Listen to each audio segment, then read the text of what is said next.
السلام علیکم ورحمۃ اللہ وبرکاتہ۔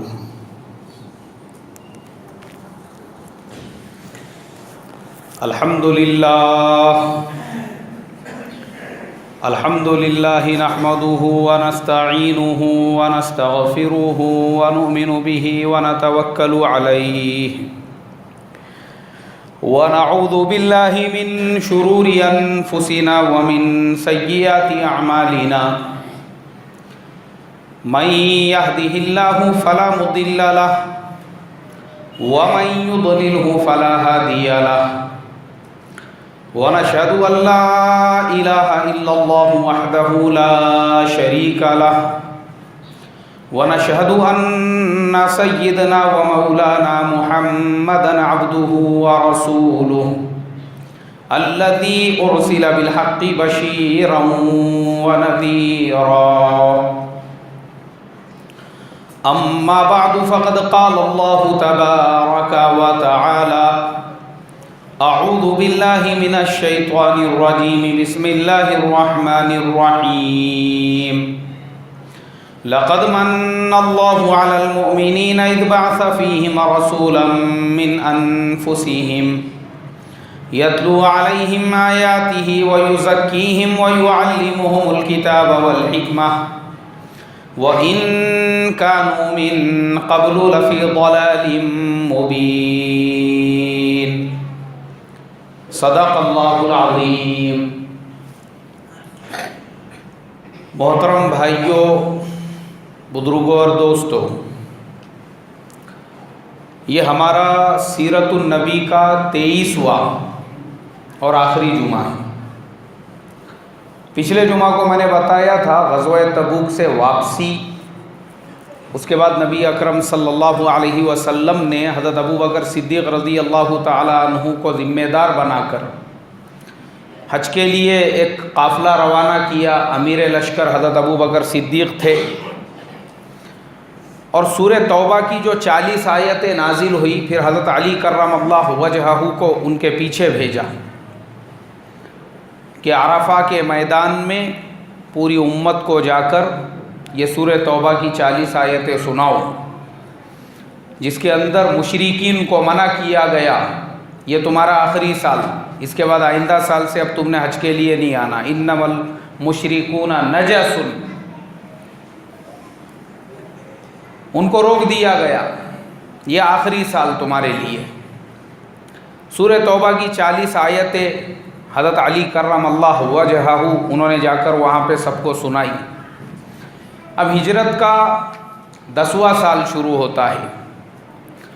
10واں جو سال ہے میرے محترم دوستو، چونکہ میں آپ کو بتا چکا ہوں فتح مکہ کے بعد نبی اکرم صلی اللہ علیہ وسلم کا جو پورا فوکس اور ٹارگٹ تھا وہ یہ کہ اب پورے عرب کے اندر کوئی بھی غیر اللہ کی پرستش اور عبادت کرنے والا باقی نہ رہے، پورا کیا پورا 100% عرب اللہ کی عبادت اور اللہ کی پرستش کرنے والا بن جائے۔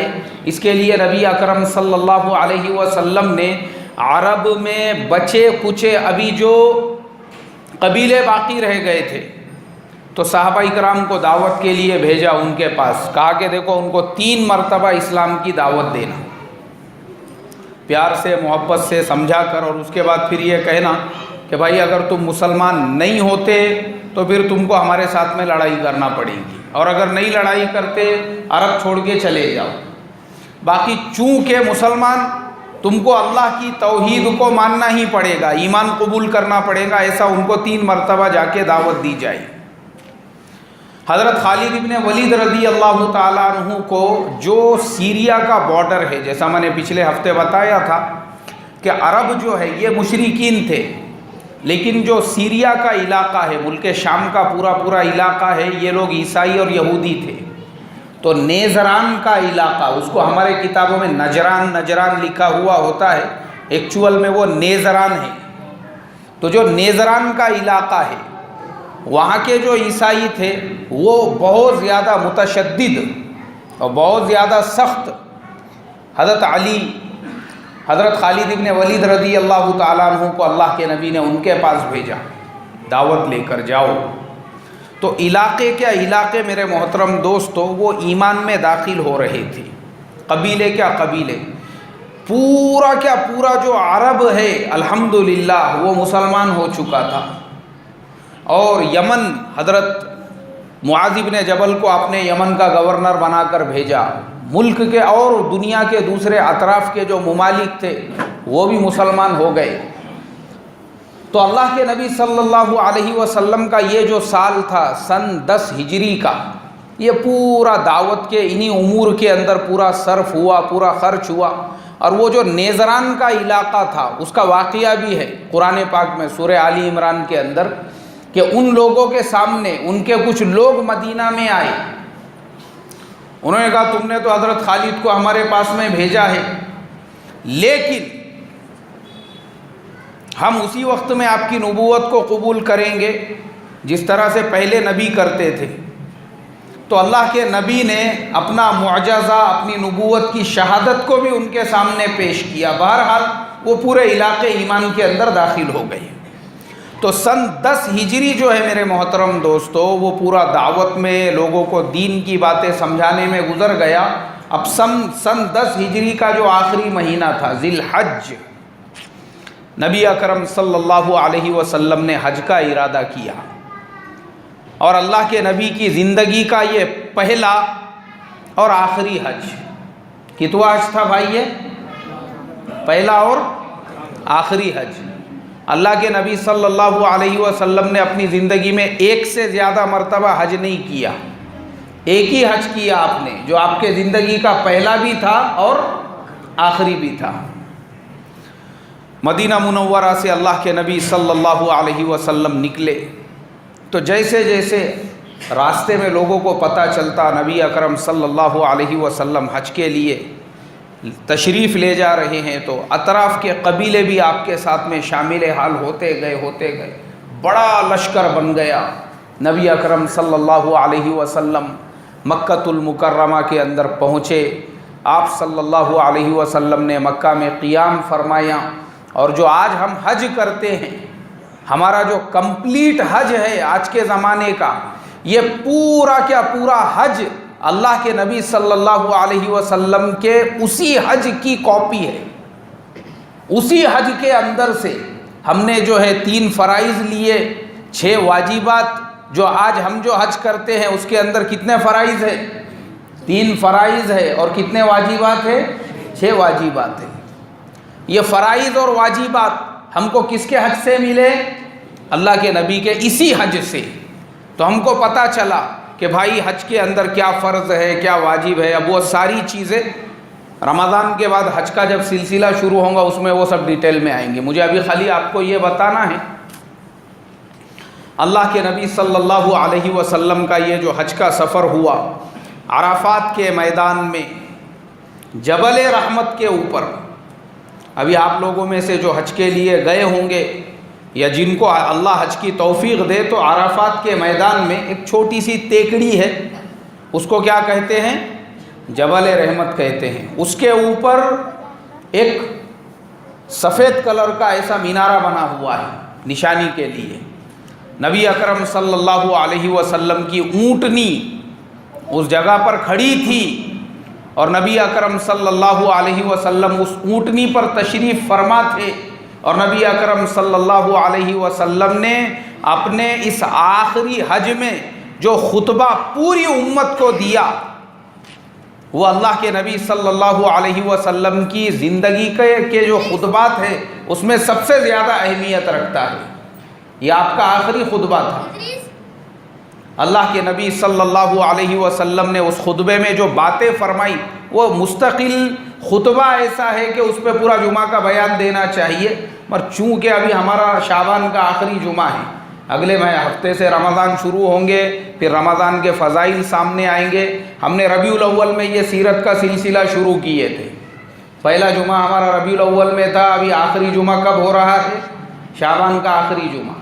اس کے لیے مجھے مختصر میں لینا پڑ رہا ہے، ورنہ میرا ارادہ تھا جیسا پچھلے سال 25 جمعہ میں سیرت ہوئی تھی، اس مرتبہ بھی اس کو 25 میں لیتے، مگر چونکہ اب رمضان شروع ہونے والے ہیں پھر سلسلہ منقطع ہو جائے گا سیرت کا، اس لیے آج کے جمعہ میں مختصراً آپ کو بتا دوں، اللہ کے نبی نے کفر سے، شرک سے منع کیا، غلاموں کے، باندیوں کے حقوق بیان کیے، عورتوں کے حقوق بیان کیے، لوگوں کو حکم دیا عورتوں کے حقوق کے بارے میں، غلاموں باندیوں کے حقوق کے بارے میں، اور پھر اللہ کے نبی صلی اللہ علیہ وسلم نے کچھ باتیں ایسی فرمائی جن سے یہ ظاہر ہوا کہ اب اللہ کے نبی صلی اللہ علیہ وسلم شاید زیادہ دنوں تک ہمارے درمیان میں نہیں رہیں گے۔ آپ نے فرمایا، لوگوں،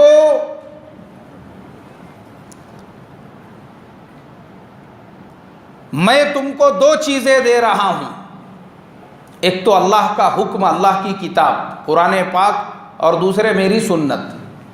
یہ دو چیزوں کو اگر تم مضبوطی سے تھام لو گے تو پھر تم کو دنیا میں کوئی بھی گمراہ نہیں کرے گا، ان کو مضبوطی سے تھام کر چلو۔ پھر آپ نے فرمایا کہ جو باتیں یہاں پر میں نے تم تک پہنچائی ہے، اب تمہاری ذمہ داری یہ ہے کہ تم وہ باتیں کن تک پہنچاؤ جو یہاں پہ موجود نہیں ہے۔ پھر آپ نے فرمایا، چلو اب سب مجھے یہ بتاؤ کہ جو اللہ تبارک و تعالیٰ نے مجھے ذمہ داری دی تھی وہ میں نے تم تک پہنچائی یا نہیں پہنچائی؟ سارے لوگوں نے بآواز بلند کہا، اے اللہ کے نبی، بولو صلی اللہ علیہ وسلم، آپ نے ہم تک پہنچائی نہیں بلکہ آپ نے تو اس کا حق ادا کر دیا۔ اس کے بعد نبی اکرم صلی اللہ علیہ وسلم نے اپنا چہرہ انور آسمان کی طرف کیا اور فرمایا، اے اللہ، میں تجھے گواہ رکھتا ہوں کہ جو ذمہ داری تو نے مجھے دی تھی وہ میں نے تیری امت تک پہنچا دی۔ خطبہ ختم ہوا تو قرآن پاک کے اندر آیت نازل ہوئی، الیوم اکملت لکم دینکم واتممت علیکم نعمتی وَرَضِيتُ لَكُمُ الْإِسْلَامَ دِينًا۔ آج ہم نے اس دین کو مکمل کر دیا، آج ہم نے اس دین کو کمپلیٹ کر دیا۔ اللہ کے نبی صلی اللہ علیہ وسلم پر قرآن کی یہ آیت نازل ہوئی۔ تو قرآن پاک کی یہ جو آیت نازل ہوئی اس کے اندر اللہ تبارک و تعالیٰ نے یہ فرمایا، یہ چھٹے پارے کی آیت ہے کہ آج ہم نے دین کو مکمل کر دیا، دین آج کمپلیٹ ہو گیا۔ اب یہ جو قرآن کی آیت ہے میرے محترم دوستو، جو اکابر صحابہ تھے انہوں نے جب اس آیت کو سنا وہ دہاڑے مار کے رونے لگے۔ انہی میں حضرت ابو بکر صدیق رضی اللہ تعالیٰ عنہ بھی تھے۔ حضرت ابو بکر صدیق رضی اللہ تعالیٰ عنہ رونے لگے۔ صحابہ نے پوچھا، ارے خوش ہونے کی بات ہے، اب اللہ کی طرف سے کوئی نیا حکم نہیں آئے گا، اب کوئی نئی چیز حرام نہیں ہوں گی، اب کوئی نئی چیز فرض نہیں ہوں گی، آج تو اللہ تعالیٰ نے سیل لگا دی ہے۔ کیا لگا دی ہے بھائی؟ سیل لگا دی ہے، پیک کر دیا ہے۔ الیوم اکملت لکم دینکم واتممت علیکم نعمتی ورضیت لکم الاسلام دینا۔ حضرت ابو بکر صدیق رضی اللہ تعالیٰ عنہ نے فرمایا، بولے بھائی اس کا مطلب کیا ہے؟ مطلب یہ ہے کہ اللہ کے نبی جو ذمہ داری لے کر آئے تھے اب وہ پوری ہو گئی، مکمل ہو گئی۔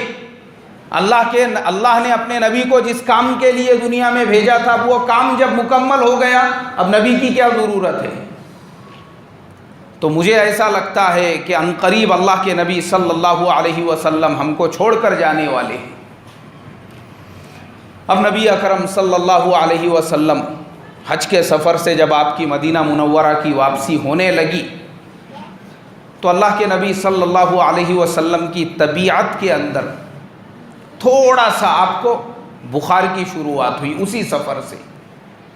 اور اس میں ایک چیز یہ بھی ہے میرے محترم دوستو، بہت ساری روایتیں ہیں، دیکھو بعض روایتوں میں ملتا کہ کسی یہودی عورت نے آپ کو بکری کے گوشت میں زہر ڈال کر کھلایا تھا، مطلب دعوت دی تھی، وہ ایک لقمہ آپ نے اس کو چبا لیا تو اسی کا اثر تھا جو اثر یہاں پہ ظاہر ہوا۔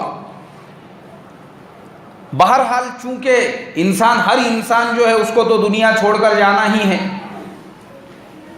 اب اللہ کے نبی صلی اللہ علیہ وسلم جب واپسی کا سفر اختیار کیا آپ نے مکہ مکرمہ سے مدینہ کی طرف تو بخار کی شروعات ہوئی۔ اور وہ جو بخار تھا میرے محترم دوستو، وہ آہستہ آہستہ آہستہ بڑھتے جا رہا تھا، اور بخار میں اتنی شدت پیدا ہو گئی کہ جب نبی اکرم صلی اللہ علیہ وسلم وہ پورا سفر کر کے مدینہ منورہ پہنچے تو آپ بالکل صاحب فراش ہو گئے۔ صاحب فراش یعنی بس آپ صلی اللہ علیہ وسلم بستر کے اوپر آرام کرنے لگے۔ نمازوں کا وقت ہوتا، اللہ کے نبی صلی اللہ علیہ وسلم مسجد میں تشریف لاتے، امامت فرماتے۔ زیادہ آپ کیونکہ بخار کی وجہ سے طبیعت ایسی ہو چکی تھی کہ اللہ کے نبی صلی اللہ علیہ وسلم اب زیادہ بات چیت بھی نہیں کرنے لگے اور آرام فرماتے۔ میرے محترم بزرگوں دوستو، وہ زمانہ ایسا تھا، وہ وقت ایسا تھا کہ اللہ کے نبی کے بیماری کی جو خبر ہے وہ باقی علاقوں میں مشہور ہو گئی، باقی علاقوں کے اندر پھیل گئی کہ حضرت محمد صلی اللہ علیہ وسلم وہ بیمار ہے۔ اب جیسے ہی آپ کے بیماری کی خبر پھیلی تو کچھ جھوٹے نبی پیدا ہوئے۔ اسود عنسی یمن میں پیدا ہوا، اس نے دعویٰ کیا، بولے بھائی حضرت محمد صلی اللہ علیہ وسلم بیمار ہے، اب ان کے دنیا سے جانے کا وقت آ چکا ہے، تو ان کی جگہ پہ کوئی نہ کوئی ریپلیسمنٹ چاہیے، تو اللہ تعالیٰ نے مجھے چن لیا، بولے اب میں ان کے بعد میں نبی رہوں گا۔ دوسرا یمامہ کا جو علاقہ تھا وہاں پہ ایک نبی پیدا ہو گیا، مسیلمہ کذاب۔ اس نے لوگوں سے کہا، لوگوں دیکھو محمد صلی اللہ علیہ وسلم بیمار ہے، اب ان کے دنیا سے جانے کا وقت قریب ہے، اس لیے اللہ تعالیٰ نے نعوذ باللہ مجھے چن لیا۔ یہ جھوٹے نبی پیدا ہونے لگے، یہاں تک کہ ایک عورت بھی کھڑے ہو گئی، اس نے بولی چلو بہتی گنگا میں اپن بھی ہاتھ دھو لیں گے، بولے اب دو تو کھڑے چھوئے، اپن بھی کھڑے رہ جائیں گے۔ اس نے بھی اعلان کی، بولے حضرت محمد صلی اللہ علیہ وسلم بیمار ہے، اب دنیا سے جانے کا وقت ہے۔ اس کا نام سجاح تھا۔ تو گلی گلی میں جھوٹے نبی پیدا ہونے لگ گئے، ہر ایک کو لگا جیسے حضرت محمد صلی اللہ علیہ وسلم نے مکہ میں نبوت کی شروعات کی، پریشانیاں برداشت کی، تکلیفیں برداشت کی، مصیبتیں برداشت کی، اب وقت یہ آ چکا ہے کہ پورے عرب اور عرب کے اطراف میں انہی کا سکہ چل رہا ہے۔ ایسی سلطنت قائم ہو گئی، چاروں طرف اللہ کے نبی صلی اللہ علیہ وسلم کے نام کا پوری دنیا میں ڈنکا بجنے لگ گیا۔ اس لیے کہ آخری جو خطبہ تھا، آپ سوچو، وہ نبوت کا پہلا اور تیسرا دن کہ سوائے گھر کے چند لوگوں کے آپ کی بات کو کوئی قبول کرنے تیار نہیں تھا، اور جو آخری خطبہ آپ نے دیا تھا حجۃ الوداع کے موقع پر عرفات کے میدان میں، علماء نے لکھا ہے کم و بیش 1.25 لاکھ سے زیادہ صحابہ وہاں پہ موجود تھے۔ تو پہلا دن وہ کہ گھر کے 3 سے 4 فرد جنہوں نے آپ کی بات کو قبول کیا، اور آخری دن وہ کہ حجۃ الوداع کے موقع پہ 1.25 لاکھ سے زیادہ لوگ وہ وہاں پہ موجود، ان کے علاوہ جو موجود نہیں تھے ان کی تعداد کتنی ہوں گی ہم اندازہ نہیں لگا سکتے۔ تو اس کے لیے یہ لوگ پیدا ہو گئے۔ اب چونکہ اسود عنسی تو اللہ کے نبی کے وصال سے پہلے ہی کسی نے اس کو قتل کر دیا، لیکن مسیلمہ کذاب اور وہ جو عورت تھی، ان کے کیا حالات ہوئے وہ میں انشاءاللہ رمضان کے بعد میں بیان کروں گا۔ تو اللہ کے نبی صلی اللہ علیہ وسلم کا جو مرض تھا وہ دن بدن بڑھتے جا رہا تھا، بخار کے اندر شدت پیدا ہو رہی تھی، یہاں تک کہ میرے محترم بزرگوں حال یہ پہنچا کہ اللہ کے نبی صلی اللہ علیہ وسلم مسجد نبوی میں 2 صحابہ، ان کے حضرت علی کرم اللہ وجہہ اور ایک صحابی، ان کے دونوں کے سہارے سے مسجد میں پہنچے نماز کے لیے، اور پہنچنے کے بعد آپ نے حضرت ابو بکر صدیق رضی اللہ تعالیٰ عنہ کو آگے بڑھا دیا، کہا کہ تم نماز پڑھاؤ۔ یعنی اللہ کے نبی نے اپنی زندگی میں ہی حضرت ابو بکر صدیق رضی اللہ تعالیٰ عنہ کو اپنے مصلی پہ کھڑے کیا، مطلب اپنا نائب بنا دیا، اور دنیا کو یہ پیغام دے دیا، یہ اعلان کر دیا کہ اب میرے بعد ذمہ داری کس کے ذمہ رہیں گی بھائی؟ حضرت ابو بکر صدیق کے ذمہ۔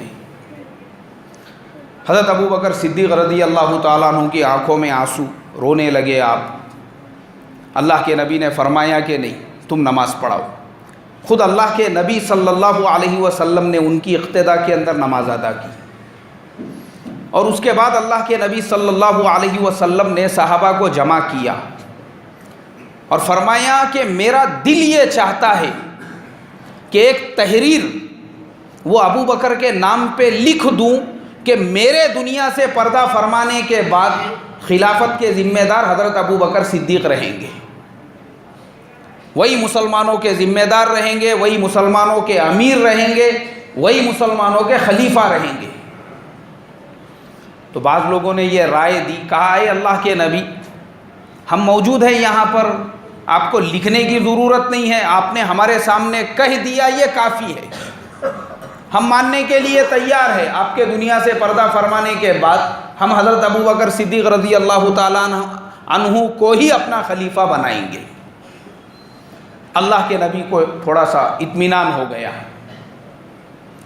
چونکہ آپ بیماری کی حالت میں تھے اور صحابہ نہیں چاہتے تھے آپ کو اور زیادہ تکلیف پہنچانا بیماری کی حالت میں۔ اب مرض جو ہے میرے محترم دوستو وہ اور بڑھتا گیا، اور بڑھتے بڑھتے اللہ کے نبی کی یہ حالت ہو گئی کہ نبی اکرم صلی اللہ علیہ وسلم کے سرہانے پانی کا ایک پیالہ رکھا ہوا تھا۔ اب یہ آپ کا آخری وقت آیا دنیا سے جانے کا، آپ اس پیالے کے اندر ہاتھ ڈالتے، اپنے چہرے کے اوپر ملتے۔ حضرت عائشہ صدیقہ رضی اللہ تعالی عنہ انہوں نے ایک تازہ مسواک کو اپنے دانتوں سے اس کو باریک کیا، نبی اکرم صلی اللہ علیہ وسلم نے اس مسواک اس کو استعمال کیا، وضو فرمایا، اور وضو فرمانے کے بعد نبی اکرم صلی اللہ علیہ وسلم نے بہت ساری دعائیں کی، دنیا سے جاتے وقت میں بھی اپنی امت کے لیے، صحابہ اکرام کے لیے۔ مسجد کے اندر تو صحابہ کو اب جب پتہ تھا کہ اللہ کے نبی صلی اللہ علیہ وسلم بیمار ہے تو مسجد پوری بھری ہوئی تھی۔ بعض کتابوں میں یہ بھی ملتا ہے کہ آپ نے اپنے وصال سے 1-2 دن پہلے خطبہ بھی دیا صحابہ کے درمیان، اس میں نماز کی اہمیت اور وہی ساری چیزیں جو آپ نے حجۃ الوداع کے موقع پہ فرمائی تھی، ان چیزوں میں سے بہت سی چیزیں اور یہاں پہ بیان کی، عورتوں کے حقوق، غلام و باندیوں کے ساتھ میں حسن سلوک، اور حضرت علی کی فضیلت بھی بیان کی۔ اب یہ ساری چیزیں ہونے کے بعد سکرات کا وقت ہے، دنیا سے جانے کا، پیالے میں پانی ہے، آپ وہ پانی میں اپنا ہاتھ ڈالتے ہیں، اس کو چہرے کے اوپر ملتے ہیں اور دعا کرتے ہیں، اللہم اعنی اللہم اعنی علی سکرات الموت، اے اللہ اس حالت میں تو میری مدد فرما، اس حالت میں تو میری مدد فرما۔ عائشہ صدیقہ رضی اللہ تعالی عنہا سے فرمایا، عائشہ دنیا سے جانے کا وقت ہے، تھوڑا سا پردہ ہٹا دے، میں چاہتا ہوں کہ آخری مرتبہ اپنی امت کو دیکھ لوں۔ دیکھو یہ اللہ کے نبی کی محبت تھی اپنی امت سے کہ دنیا سے جانے کا وقت ہے، تب بھی آپ کو کس کی یاد آئی بھائی؟ امت کی۔ آپ اس وقت بھی امت کے لیے تڑپتے رہے۔ فرمایا عائشہ تھوڑا سا پردہ ہٹا دے، دنیا سے جانے کا وقت ہے، اپنی امت کو آخری مرتبہ دیکھ لو۔ نبی اکرم صلی اللہ علیہ وسلم نے دیکھا کہ صحابہ بے چین ہیں۔ کئی صحابہ ایسے تھے جس دن سے اللہ کے نبی صلی اللہ علیہ وسلم کو بخار آیا اس وقت سے وہ اپنے گھروں پہ نہیں گئے، وہ مسجد میں ہی پڑاؤ ڈال کے بیٹھے ہوئے تھے۔ اب میرے محترم بزرگوں، وہ آخری وقت آ ہی گیا اور نبی اکرم صلی اللہ علیہ وسلم دنیا سے پردہ فرما گئے۔ جیسے ہی آپ دنیا سے پردہ فرما گئے، صحابہ میں یہ خبر مشہور ہوئی کہ اللہ کے نبی صلی اللہ علیہ وسلم کا وصال ہو گیا۔ اب صحابہ میں جب یہ خبر مشہور ہوئی، رونے لگے۔ حضرت عمر فاروق رضی اللہ تعالیٰ عنہ تھوڑے دور پر تھے کہیں پر، کسی نے وہاں جا کر ان کو اطلاع دی، کہا کہ عمر اب نبی اکرم صلی اللہ علیہ وسلم نہیں رہے۔ حضرت عمر فاروق رضی اللہ تعالیٰ عنہ نے اپنی تلوار نکالی کہا کہ جو منافق یہ کہے گا کہ اللہ کے نبی اب دنیا میں نہیں رہے، میں اس کی گردن اڑا دوں گا، میں اس کی گردن اڑا دوں گا۔ وہ ننگی تلوار لے کے مسجد کی طرف بڑھے۔ حضرت ابو بکر صدیق رضی اللہ تعالیٰ عنہ نے فرمایا، عمر، قرآن میں اللہ نے کیا کہا؟ وما محمد الا رسول قد خلت من قبلہ الرسل افإن مات او قتل انقلبتم علی اعقابکم۔ اگر محمد صلی اللہ علیہ وسلم کا وصال یا انتقال ہو جاوے یا وہ شہید ہو جاوے تو تم کیا کرو گے؟ اپنے پرانے دین پہ پھر جاؤ گے؟ ارے وہ بھی ایک رسول ہے جیسے ان سے پہلے رسول آئے تھے۔ تو حضرت عمر کو ہوش آیا کہ قرآن میں ایسی بھی کوئی آیت ہے۔ حضرت ابو بکر صدیق رضی اللہ تعالیٰ عنہ صحابہ کو سمجھاتے رہے، ڈھارس بندھاتے رہے۔ اب انصار مدینہ اور مہاجرین دونوں کے درمیان میں یہ مسئلہ پیدا ہوا، اب امیر کون رہے گا؟ اللہ کے نبی تو دنیا سے پردہ فرما گئے، ان کے وصال کے بعد سب سے بڑا مسئلہ یہ ہے۔ حضرت عمر فاروق رضی اللہ تعالیٰ عنہ نے، حضرت عمر کو اور حضرت ابو بکر کو پتہ چلا ثقیفہ بنو ساعدہ ایک چبوترا ہے مدینہ کے اندر، آج بھی ہے۔ کبھی آپ حج کے لیے جائیں گے تو جہاں پہ مسجد نبوی میں حی علی الصلاۃ کی سائیڈ ہے، وہاں پہ ایک دم کونے کے اندر، وہ پورے ایریے کا نام ہی ہے ثقیفہ بنو ساعدہ، مسجد کے دور ہے تھوڑا سا، وہ وہاں پر یہ سب لوگ جمع ہوئے، انصار اور مہاجرین۔ حضرت عمر فاروق رضی اللہ تعالیٰ عنہ، حضرت ابو بکر بھی پہنچے۔ اختلاف یہ پیدا ہوا اب اللہ کے نبی کے بعد ذمہ داری کون سنبھالے گا؟ حضرت عمر نے فرمایا، حضرت ابو بکر سے بہتر کون ہو سکتا ہے جن کو اللہ کے نبی نے اپنی زندگی میں ہی اپنے مصلے پہ کھڑا کر دیا تھا۔ سارے صحابہ نے کہا ٹھیک ہے، ہم کو اس بات پر اتفاق ہے، اختلاف کسی کو بھی نہیں۔ پھر انصار اور مہاجرین، اگر حضرت عمر اس وقت میں حضرت ابو بکر کو آگے نہیں بڑھاتے، علماء نے لکھا ہے کہ مہاجرین اور انصار کی تلواریں نکل جاتی تھی، ہو سکتا تھا کہ اللہ کے نبی کا جنازہ اٹھنے سے پہلے یہی لوگ آپس میں قتال کر لیتے۔ مگر حضرت عمر فاروق رضی اللہ تعالیٰ عنہ نے جو دانش مندی کا ثبوت دیا اور کہا کہ ہمارے امیر وہ یہ حضرت ابو بکر صدیق رہیں گے، تو سارے صحابہ نے اس بات پر اتفاق کر لیا کہ ٹھیک ہے، جب تم نے حضرت ابو بکر کے ہاتھ پہ بیعت کر ہی لی تو ہم بھی بیعت کرنے کو تیار ہے۔ اسی وقت میں سارے صحابہ نے حضرت ابو بکر کے ہاتھ پہ بیعت کیا اور ان کو اپنا امیر تسلیم کر لیا۔ تو پتہ یہ چلا میرے محترم بزرگوں، اسلام کا جو پورا نظام ہے وہ اسی عمارت کے اوپر ٹکا ہوا ہے کہ جیسے ہی ایک دنیا سے جاتا ہے، وہ جانے والے کے دفن کرنے سے پہلے کسی ایک کو امیر طے کیا جاتا ہے، اس کے بعد آگے کے کام شروع ہوتے ہیں۔ کیونکہ یہ جو قوم، یہ جو ملت ہے، یہ جو امت ہے، یتیم نہیں ہے، بے سہارا نہیں ہے۔ اس کے لیے پہلے حضرت ابو بکر صدیق کو امیر بنایا گیا، اس کے بعد اب یہ مسئلہ درپیش ہوا، اللہ کے نبی کو دفن کہاں پر کریں گے؟ حضرت ابو بکر صدیق رضی اللہ تعالیٰ عنہ نے فرمایا، میں نے اللہ کے نبی صلی اللہ علیہ وسلم کی زبان سے اپنی زندگی میں یہ سنا تھا کہ نبی جہاں پر انتقال کرتے ہیں اسی جگہ پر ان کو دفن کیا جاتا ہے۔ چلو قبر کھودنے کا کام شروع کرو۔ تو جس جگہ پہ اللہ کے نبی صلی اللہ علیہ وسلم کا وصال ہوا تھا اسی جگہ پہ قبر کھودنا شروع ہو گئی۔ غسل کون دے گا؟ تو فرمایا کہ اللہ کے نبی صلی اللہ علیہ وسلم نے اپنی زندگی میں یہ فرمایا تھا کہ مجھے غسل صرف میرے اہل بیت دیں گے، جو میرے گھر والے ہیں۔ حضرت علی رضی اللہ تعالیٰ عنہ، حضرت عباس رضی اللہ تعالیٰ عنہ اور ان کے دونوں بیٹے حضرت عبداللہ ابن عباس اور فضل ابن عباس، دونوں بیٹے اور حضرت علی اور حضرت عباس چاروں نے مل کر اللہ کے نبی صلی اللہ علیہ وسلم کو غسل دینا شروع کیا۔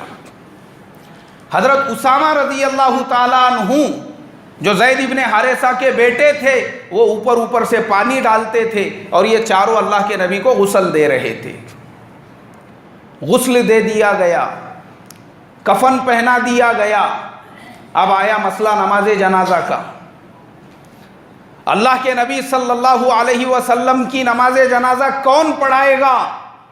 تو پھر کسی نے کہا اللہ کے نبی صلی اللہ علیہ وسلم نے اپنی زندگی میں فرمایا تھا کہ میری نماز جنازہ سب انفرادی طور پر پہلے مرد پڑھیں گے، اس کے بعد عورتیں پڑھیں گی، اور تھوڑا وقت جو ہے میرے جنازے کو ویسا ہی رہنے دینا، فرشتے آ کر میری نماز جنازہ پڑھیں گے۔ اب نبی اکرم صلی اللہ علیہ وسلم کا جنازہ تیار ہوا، مردوں نے آ کر انفرادی طور پر اپنے طور پر، کسی نے نماز نہیں پڑھائی اللہ کے نبی کی، یہ یاد رکھو، بلکہ صحابہ خود آتے گئے اور اپنے اپنے طور پہ نماز جنازہ پڑھ کے وہاں سے جاتے گئے۔ مرد جب فارغ ہو گئے اس کے بعد پھر کس نے نماز جنازہ پڑھی؟ عورتوں نے، انہوں نے اللہ کے نبی کی نماز جنازہ پڑھی۔ جب عورتیں بھی فارغ ہو گئی، مرد بھی فارغ ہو گئے، اس کے بعد آپ کے جنازے کو تھوڑی دیر ویسا ہی رہنے دیا گیا، اس لیے کہ آپ کا وصال وہ ہوا تھا پیر کے دن، اور آپ کی تدفین اگلے دن منگل کے دن کی گئی، ظہر کی نماز کے بعد میں۔ تقریباً بعض روایتوں میں تو ملتا ہے کہ 36 گھنٹے تک اللہ کے نبی صلی اللہ علیہ وسلم کا جنازہ ویسا ہی رہا، اس لیے کہ نماز جنازہ پڑھنے والا ایک نہیں تھا، مرد، عورتیں اور ان کے بعد میں فرشتے، فرشتوں کے لیے بھی وقت رکھا گیا۔ جب آپ کی نماز جنازہ پڑھ کر سب لوگ فارغ ہو گئے، اس کے بعد پھر حضرت علی کرم اللہ وجہہ وہ قبر کے اندر اترے، اس لیے کہ اللہ کے نبی کی وصیت تھی کہ میری تجہیز، میری تکفین، میرا غسل یہ صرف میرے گھر کے لوگ یعنی میرے اہل بیت ہی دیں گے۔ اب یہ اہل بیت میں سے تھے، پھر حضرت عباس اور حضرت علی ان دونوں نے مل کر نبی اکرم صلی اللہ علیہ وسلم کو قبر میں لٹایا اور بغلی قبر کھودی گئی۔ اس لیے آج جو ہم لوگ مدینہ جاتے ہیں نا، تو مسجد کو لگ کر ہی اللہ کے نبی صلی اللہ علیہ وسلم کا روضہ ہے۔ کیوں ہے؟ اس لیے کہ وہیں پر آپ کا گھر تھا، اور گھر جس جگہ پر تھا تو جیسا کہ آپ فرمایا کہ جیسا کسی نے کہا تھا کہ جہاں نبی کا وصال ہو وہیں دفن کیا جائے گا، اس لیے وہیں پر آپ کو دفن کیا گیا۔ اب حضرت علی رضی اللہ تعالیٰ عنہ اور حضرت عباس رضی اللہ تعالیٰ عنہ ان دونوں نے آپ کو قبر کے اندر لٹایا، اور پھر اللہ کے نبی صلی اللہ علیہ وسلم کو اسی کمرے کے اندر جہاں پہ آپ رہتے تھے، جہاں آپ کا وصال ہوا، اللہ کے نبی صلی اللہ علیہ وسلم کی تدفین عمل میں آئی۔ ایک مرتبہ دل کی گہرائیوں سے درود شریف پڑھو، اللہم صلی علی سیدنا و حبیبنا و شفیعنا و مولانا محمد و بارک وسلم۔ الحمدللہ، اللہ کے فضل و کرم سے یہ ہمارا سیرت کا سلسلہ پورا ہوا، مکمل ہوا۔ ربیع الاول میں ہم نے اس کو شروع کیا تھا، اب یہ شعبان کا آخری جمعہ ہے، اگلے جمعہ سے رمضان شروع ہونے والا ہے انشاءاللہ۔ پھر رمضان کے فضائل، روزوں کے فضائل، یہ ساری چیزیں ہمارے سامنے آئیں گی۔ تو یہ پوری سیرت جو ہم کو بیان کی گئی ہے وہ اس لیے کہ ہم بھی اللہ کے نبی کی سیرت پہ عمل کریں اور عبرت حاصل کریں کہ ایک دن بھی وہ سکون اور چین سے نہیں گزرا، پوری زندگی اللہ کے نبی کی مشقت میں، محنت میں، پریشانیوں میں، اور کس کے واسطے بھائی؟ امت کے واسطے۔ پھر ایک مرتبہ درود شریف پڑھو، اللہم صلی علی سیدنا محمد۔ اب جن کی سنتیں باقی ہے وہ سنتیں پڑھ لیں۔